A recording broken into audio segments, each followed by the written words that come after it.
There's a fascinating book called The Fourth Turning, which I highly recommend. It's a genius hypothesis that looks at cycles in American history and also British and European history across Western countries, but particularly focused on American history, that tend to last about 80 to 100 years. And they follow specific patterns, kind of like 4 seasons across that 80 to 100 year cycle. And these cycles can be tracked back in time and seem to recur again and again and again. A book about how and when history repeats itself. And this is what the book said. History repeats itself in 80-year blocks called saeculum, but we'll just call them history blocks. Not exactly 80 years. This is history, not math, but roughly the span of a human lifetime, maybe 80 to 90 years. The last cycle, for example, culminated in the Second World War. The cycle before that culminated all the way up to the American Civil War. Again, it's an 80 to 100 year cycle. Then there was a cycle before that, and before that you can look into British history and you can see how the cycle is going all the way back to the Tudors. Each one lasts 80 to 100 years. And specific 4 stages can be seen through each of those cycles. And these stages are a bit like seasons. In the same way that we have 4 seasons in a year, we have 4 turnings in a cycle. And those 4 turnings contain very similar events and movements that occur in history and in humanity. Well, this is all part of a pattern, and it's a pattern that's gone back centuries in Anglo-American history. I think it frankly characterizes the history of many countries around the world today. Like nature's 4 seasons, the cycles of history follow a natural rhythm or pattern. Over the last 5 centuries, Anglo-American society has entered a new era, a new turning every 2 decades or so. At the start of each turning, people change how they feel about themselves, the culture, the nation, and the future. Turnings come in cycles of 4. Each cycle spans the length of a long human life, roughly 80 to 100 years. Now you can make some sense out of this by understanding that, of course, human beings were part of nature. And so we're subject to cycles in the same way nature is.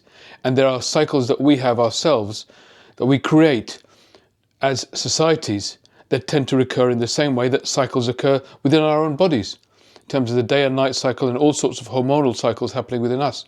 So why wouldn't it be the case, if we're part of a wider context of cycles and we have cycles going on within us, that there aren't cycles you can extrapolate on the kind of political, societal level as well? And these guys have done an amazing job in the book, The Fourth Turning, of analysing those 4 turnings that occur in every 80 to 100 year cycle. And the upshot of this is that they've almost exactly predicted what's happening to us right now and what is likely to come out of it in future. So these 4 turnings are given names. The first turning is the high. It's when a new set of structures have been established for society, a new set of rules, parameters, some institutions that society as a whole are happy with because they've recently created them. There's a collective consciousness and support behind these structures, and people are happy to live their lives under that paradigm. Now, the last time this happened was coming out of the Second World War for about 20-25 years, going all the way up to the assassination of JFK in the early 60s. America's most recent first turning was the post-World War II American high, beginning in 1946 and ending with the assassination of John Kennedy in 1963. Now, each cycle, as you'd expect, lasts about 20 to 25 years like that. And at that time, through the 50s, there was a great deal of consensus around political institutions, around culture, around society, how things work and how we organise ourselves. And there was a high around that. People were bought in and satisfied. The next turning is the awakening, where a group of people, a younger generation, start to rebel against how things are at that time. So think about the hippie movement, think about student protests in the 60s against Vietnam. Obviously there was the assassination of JFK, there was the assassination of Martin Luther King. There were some major changes that happened around that time to society and how America saw itself as a community, as a culture, as a country.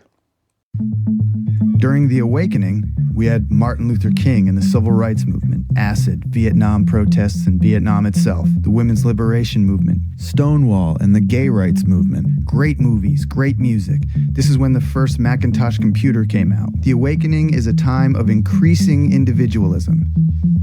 This second turning, this awakening, ended with the re-election of Ronald Reagan in 1984. And so in the awakening phase, there's some new ideas, there's some new blood shot into the arm of civil society.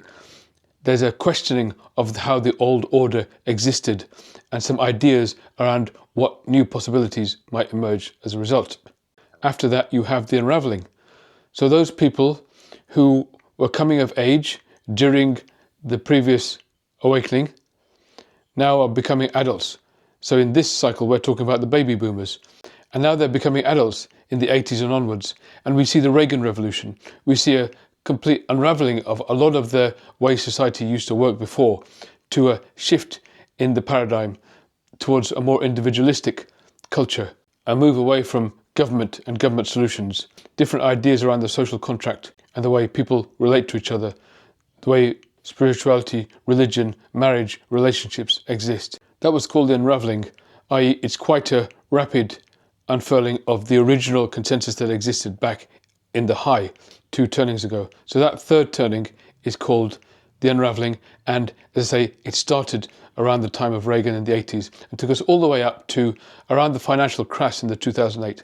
And that's when we came to the fourth turning where we now are, and we'll stay there until about 2030, the next 20 to 25 years. Now, the crisis period is characterized by a series of shocks, each one bigger than the last one. And these shocks completely throw into chaos the existing order that we had and the certainties that we thought we had. And we've seen this with the 2008 financial crash, the deepest recession since the Great Recession of 1920. And again, exactly just about 100 years later. We then had COVID, the biggest healthcare crisis in our lifetimes. And so this crisis period involves this series of regular shocks. And now, of course, we have the shock of Trump.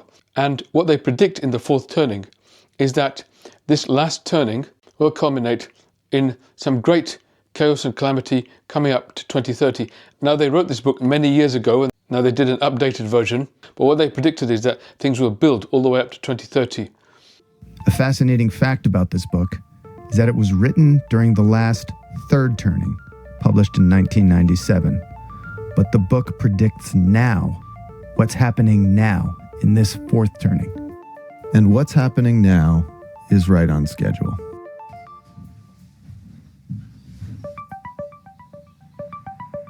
"80 years ago, in the last fourth turning, America had her Great Depression, then World War II. 80 years before that, the Civil War. 80 years before that, the Revolutionary War. Now it's our turn to save the country." And we can see how the way in which, for example, DOGE is totally decimating the government, taking away guardrails and safety nets that people had relied on for decades, is leading us up to some potential real chaos and calamity.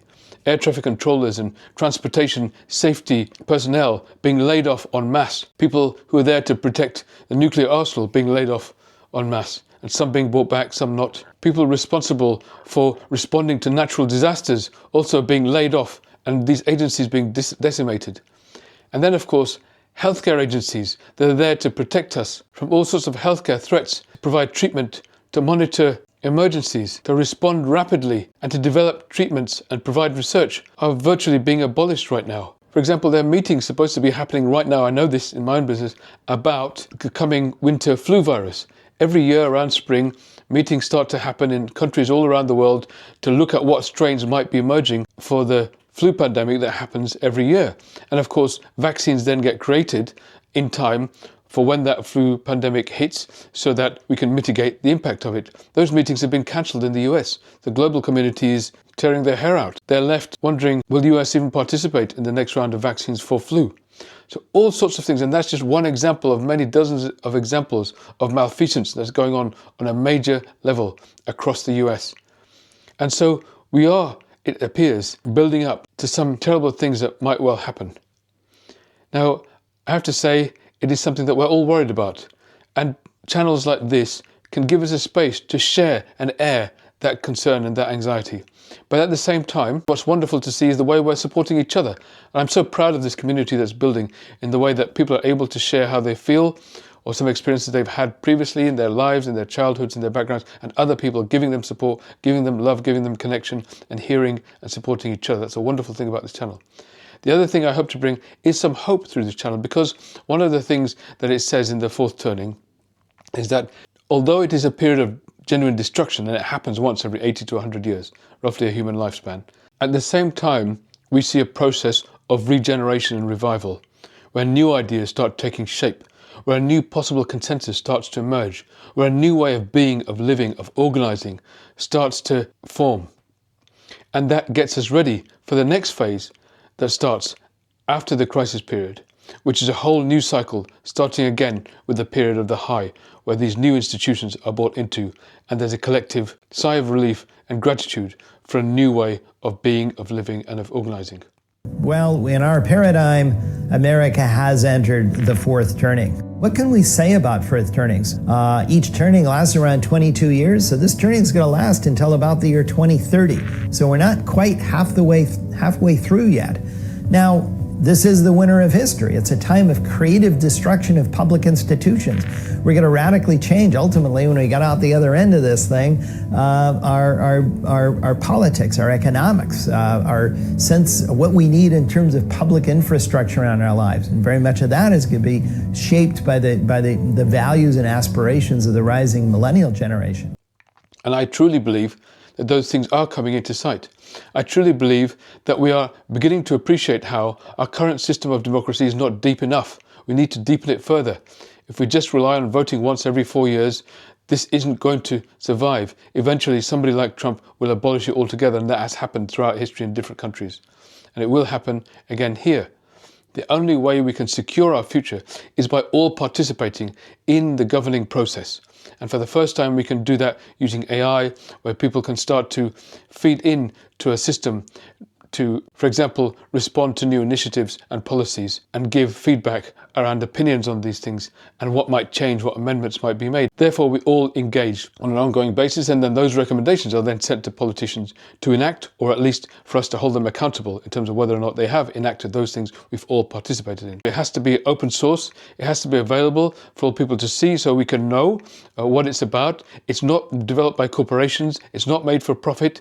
It should be something that is open to the community. It's a public space, so that way we can keep it from being hijacked by billionaires or other people who want to pervert it for their own means. So there's ways that we can keep it safe, but it's only by ensuring that we have a process where we all engage in the decision-making process, so that we don't just leave it to a couple of hundred people at the top to make decisions for us and stay completely polarized up until that point.